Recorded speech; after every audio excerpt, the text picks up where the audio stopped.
चीज़ें यहाँ पर दिखी कि यहाँ पर उपेक्षा सरकार के द्वारा दिख रही है। जैसे ये खिड़की देखेंगे, ये सौरभ दिखाएंगे, अपने महाविद्यालय की ओर से वो अभी फूटा हुआ मरम्मत करवा रहे हैं। पीछे आप ही के पीछे है सर। ये थोड़ा सा मतलब ये थोड़ा सा सरकार के द्वारा उपेक्षित लग रही है यहाँ पे। चाहिए था कि जब भवन जर्जर हो, क्योंकि ये जो है इसका 51 लाख रुपया उस समय तत्कालीन मुख्यमंत्री श्री लालू प्रसाद यादव जी के द्वारा प्रदान किया पहले।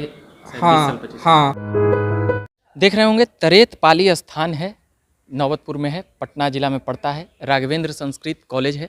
यहीं पर धीरेन्द्र शास्त्री, पंडित धीरेन्द्र शास्त्री यानी बाबा बागेश्वर सरकार से जो मशहूर हो रहे हैं, वह यही तरेत पाली मठ में आने वाले हैं। और यहाँ के जो लोग हैं उनसे अभी कुछ जानेंगे, इसके बारे में जानकारी देंगे, जो संस्कृत कॉलेज है उसके बारे में। अभी अंदर जाकर हम पूछेंगे। भवन निर्माण में लालू जी की इसमें भूमिका अहम दिख रही है। बाकी उसके बाद ये जर्जर संस्कृत कॉलेज का स्थिति दिख रहा है। चलते हैं प्रोफेसर साहब से बात कर लेते हैं। तो अभी हमारे साथ हैं तरेत पाली स्थान जो संस्कृत कॉलेज है उसके अभी डॉक्टर श्रीमन नारायण जी जो प्रोफेसर साहब हैं। उनसे जरा हम कुछ जानेंगे कि यहाँ पर क्या क्या चीज़ें पढ़ाई होती है और कब से चल रही है। कब से चल रही है सर? पहले ये कॉलेज के बारे में जानकारी दीजिए। यह इस महाविद्यालय की स्थापना 15 अगस्त 1947 में वैकुंठवासी स्वामी जी संस्कृति संरक्षण के उद्देश्य से स्थापित किए, जिससे हमारे यहाँ के छात्र अध्ययन करके अच्छे कर्मकांडी हो, संस्कृत के मर्मज्ञ हों और उनके इस उद्देश्य की पूर्ति अनवरत होते रही। और आज भी उनका जो संकल्प था, दृढ़ संकल्प, उसके अनुसार कार्य जो है से संपादित हो रहा है। 1981 में इस महाविद्यालय की सरकारीकरण, जो सरकार से मान्यता अंगीभूत महाविद्यालय को हुई, वह है 1981 में। मतलब सरकार द्वारा मान्यता प्राप्त 1981 में हुई। स्थापना 15 अगस्त 1947 को हुई। हाँ, जो यहाँ के मठ के परमपद वैकुंठवासी स्वामी जी जी उन्होंने स्थापित किया। और अभी भी जो उनकी उद्देश्य था, निःशुल्क आवास, भोजन, वस्त्र, क्योंकि ये तो सरकारी हो गया, और उधर स्वामी जी की ओर से छात्रों की रहने के लिए वस्त्र, आवास और भोजन की व्यवस्था। हमारे यहाँ भी छात्रों के उपयोग हेतु पुस्तक जो है वो है, निःशुल्क नामांकन है। अभी यहाँ पे कितने छात्र पढ़ते होंगे सर? मतलब इनरोल्ड होंगे, पढ़ते होंगे? यहाँ 450 के लगभग छात्र नामांकित हैं। क्लास होता होगा सर? हाँ, प्रोफेसर सभी के विषय के होंगे? हाँ, यहाँ पर वर्तमान में कुछ पद रिक्त हैं, जो बहाली अभी प्रक्रिया चल रही है। और यहाँ साहित्य के हैं, व्याकरण के हैं, राजनीति शास्त्र के हैं, हिंदी के हैं, वेद है, दर्शन शास्त्र है, अंग्रेजी है, क्योंकि आधुनिक युग में अंग्रेजी का भी उतना ही महत्व है। कंप्यूटर की पढ़ाई भी होती है। जो छात्र जिस क्षेत्र में जाना चाहते हैं, चाहे साहित्य में हो, वेद में हो, ज्योतिष में हो, कर्मकांड में हो, वो अपना क्षेत्र चयन करके और उस मार्ग की ओर अग्रसर होते हैं। अभी सब्जेक्ट में यहाँ संस्कृत से ही, जैसे ग्रेजुएशन किन किन विषयों से होती है? ग्रेजुएशन यहाँ संस्कृत व्याकरण जी, जो महर्षि पाणिनि का नव्य व्याकरण है जी, उसका अध्ययन होता है। संस्कृत साहित्य है, वेद है, ज्योतिष है, कर्मकांड की पढ़ाई होती है। और आधुनिक विषय में हिंदी हो गया, आपको अंग्रेजी हो गया, और राजनीति शास्त्र है। ये सब चीज़ों से यहाँ बैचलर डिग्री होती है, स्नातक की पढ़ाई। हाँ, ये उसके क्या बोलते हैं, एप्लीकेशन किस यूनिवर्सिटी से होगा सर? ये कामेश्वर सिंह दरभंगा संस्कृत यूनिवर्सिटी जो है। और स्नातकोत्तर किन किन विषयों में? एमए आपको ज्योतिष से होगा, दर्शन से होगा, साहित्य से है, धर्मशास्त्र से है।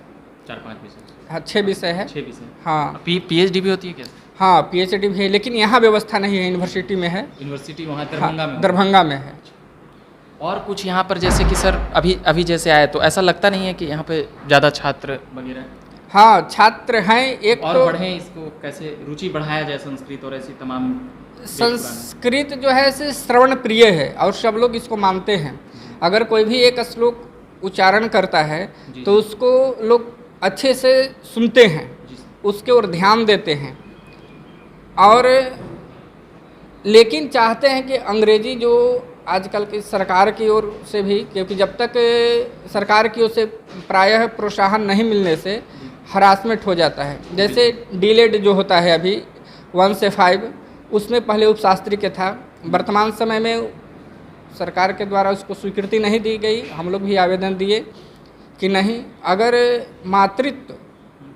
मातृत्व कहने का तात्पर्य हुआ कि सभी भाषाओं की जननी है, तो जब जननी ही नहीं रहेगी तो उससे उत्पन्न होने वाले जो हैं उसके ऊपर भी आज न कल उसका प्रभाव जो है आना स्वाभाविक है। अच्छा सर, एक चीज़ें यहाँ पर दिखी कि यहाँ पर उपेक्षा सरकार के द्वारा दिख रही है। जैसे ये खिड़की देखेंगे, ये सौरभ दिखाएंगे, महाविद्यालय की ओर से वो फूटा हुआ करवा रहे हैं, पीछे आप ही के पीछे है सर। ये थोड़ा सा मतलब ये थोड़ा सा सरकार के द्वारा उपेक्षित लग रही है यहाँ। चाहिए था कि जब भवन जर्जर हो, क्योंकि ये जो है इसका 51 लाख रुपया उस समय तत्कालीन मुख्यमंत्री श्री लालू प्रसाद यादव जी के द्वारा प्रदान किया। पहले हाँ हाँ, 51 लाख रुपया उन्होंने दिया था, जिससे भवन का निर्माण हुआ। यूजीसी के द्वारा फिर दिया गया, तो उतनी राशि नहीं थी जिससे। आप लोग तो परमानेंट प्रोफेसर होंगे ना सर? अभी हम तो गेस्ट में हैं, गेस्ट में, और प्रायः यहाँ जो है गेस्ट वाले ही हैं। प्रिंसिपल भी यहाँ होते होंगे सर? हाँ, प्रिंसिपल भी हैं। अभी इंचार्ज में तत्काल हम हैं। अच्छा, आप अभी प्रिंसिपल के अनुपस्थिति के हाँ, इंचार्ज में हैं, क्योंकि वो हैं तो उनको 2 जगह, क्या 3 जगह कहिए, संकायाध्यक्ष ज्योतिष के बनाया गया दरभंगा में। अच्छा, तरेतपाली में हैं, और फतुहा में भी प्रिंसिपल के दायित्व में हैं। जी। तो इसलिए यहाँ का इंचार्ज तत्काल अभी हमको बनाया गया है। और सरकार से क्या कुछ कहिएगा? और अभी यहाँ पर सबसे बड़ा मुद्दा ये बन रहा है, बाबा बागेश्वर जी आ रहे हैं, उनको कैसे देखते हैं सरकार, जो पंडित धीरेन्द्र शास्त्री? उनको आने से कहा जाता है संस्कृत में मोम उद्यते मनः, प्रसन्न होना, आह्लादित होना। और अद्भुत संयोग, जिनके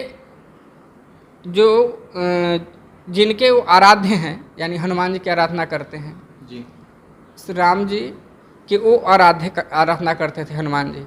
और ये जो मंदिर है तरेत वाली, यहाँ राघवेंद्र भगवान है, यानी राम, लक्ष्मण और जानकी की प्रतिमा है। तो ये संयोग है कि एक सेवक अपने स्वामी के सानिध्य में आकर के और उसका गुणगान करना। और ऐसे भी कहा जाता है कि जितना राम में शक्ति नहीं, उतना उनके नाम में शक्ति होती है, कथावाचक लोग बताते हैं। उसी प्रकार यहाँ धीरेन्द्र कृष्ण शास्त्री जी आ रहे हैं, उनका बहुत बहुत स्वागत। और दूसरी ओर संस्कृति की प्रचार, अपने सनातन धर्म का जो है प्रचार प्रसार का उन्होंने जो सराहनीय काम कर रहे हैं, इसलिए उनको बहुत बहुत साधुवाद देंगे। क्योंकि अपने परंपरा में निर्भीक होकर के, अवस्था तो बहुत ज़्यादा नहीं है, लेकिन वाणी, परिश्रम, हाँ, ओज दिखता है। हाँ, उनके अंदर जो क्या कहते हैं, सनातन की बातों को रखने के लिए एक उनमें तीव्रता भी दिखती है, कि एक तीव्रता से बिल्कुल। बहुत लोग चाहते हुए भी आजकल के परिवेश में, आप लोगों को ये अंदेशा था कि वो यहाँ आएंगे, ऐसा कुछ नहीं, हम लोग के तो पहले से कुछ ऐसा था नहीं, अनुमान था कि पटना में ही होगा। और अगर पटना में होता तो 1 आध दिन जाते, लेकिन हम लोग का सौभाग्य है कि जो हम लोग के प्रांगण में ही स्थान मिला, और दर्शन और कथा श्रवण का जो पुण्य है, वो पुण्य के भागी समस्त क्षेत्रवासी के साथ साथ सन्निकट राज्यवासी भी होंगे इससे लाभान्वित।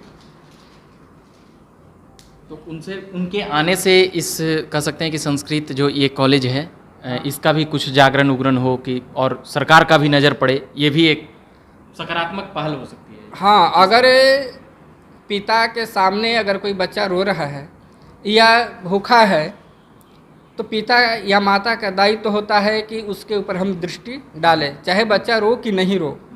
तो जो समाज सुधारक कहें, आज तो नेतृत्व जो करते हैं नेता हैं, तो उनको भी चाहिए कि हमारी संस्कृति जिस उद्देश्य से धीरेन्द्र कृष्ण शास्त्री प्रचार प्रसार कर रहे हैं, संस्कृति के बढ़ावा दे रहे हैं, सनातन धर्म के बढ़ावा दे रहे हैं, उसमें एक जड़ यहाँ है।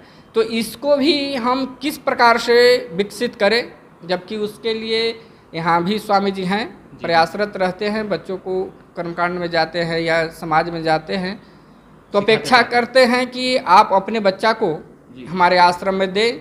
क्योंकि जनरल पढ़ करके आजकल माता पिता को आप सुनते होंगे कि अधिक क्या कहते हैं वृद्धाश्रम में रखने की परिपाटी शुरू हो गई है। और कौन करते हैं? हमको तो लगता है कि ज़्यादातर आधुनिक विषय के शिक्षित परिवार जो हैं वही ऐसा करते हैं। लेकिन हमारे यहाँ जो संस्कृत पढ़ेंगे, पढ़ाई के साथ साथ आपके यहाँ संस्कार भी दिया जाता है। संस्कार मेन उद्देश्य संस्कार है।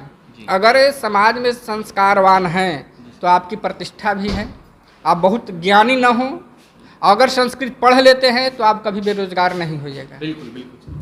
चलिए सर, तो हम ये उम्मीद करते हैं कि आपका ये कॉलेज और भी बेहतरीन हो, सुंदर हो। बाकी यहाँ पर धीरेन्द्र शास्त्री जी आने वाले थे, उसी के निमित्त हम कवरेज के लिए आए थे। आपको बहुत बहुत धन्यवाद जो इस संस्था और संस्कृति के साथ साथ ये महाविद्यालय के भी आप अपने चैनल के माध्यम से दूसरे लोगों तक तो पहुँचाएँगे, जिससे लोग श्रवण कर प्रयास करें कि संस्कृत में अपने आप को अग्रसर करें, बच्चे को पढ़ाए, एक बार मौका दें। और पढ़ने के बाद मैं तो विश्वास करता हूँ कि उनका बेटा जो है कभी बेरोजगार नहीं होगा, दूसरे माता पिता को सम्मान देने वाला होगा, संस्कारी होगा, जो माता पिता की अपेक्षा होती है। धन तो बहुत लोग कमा लेते हैं, लेकिन केवल कमाने से नहीं बल्कि संस्कार युक्त होकर के, अनैतिक कर्मों से रहित होकर के जो धन कमाता है वास्तव में वो संस्कार और धनी होता है। बहुत बहुत धन्यवाद। हम भी दर्शकों से आग्रह करेंगे कि सर की बातें को समझें और जानें। बाकी इस कॉलेज में अभी आए तो कुछ चीज़ें दिखी जो कह सकते हैं कि जैसे शीशा, बाहर का प्रांगण, कुछ चीज़ें अव्यवस्थित दिखी, और भी जितना बेहतर कॉलेज होना चाहिए था उतना नहीं लगा। तो सर ने भी, सरकार से भी सर ने ये कहे।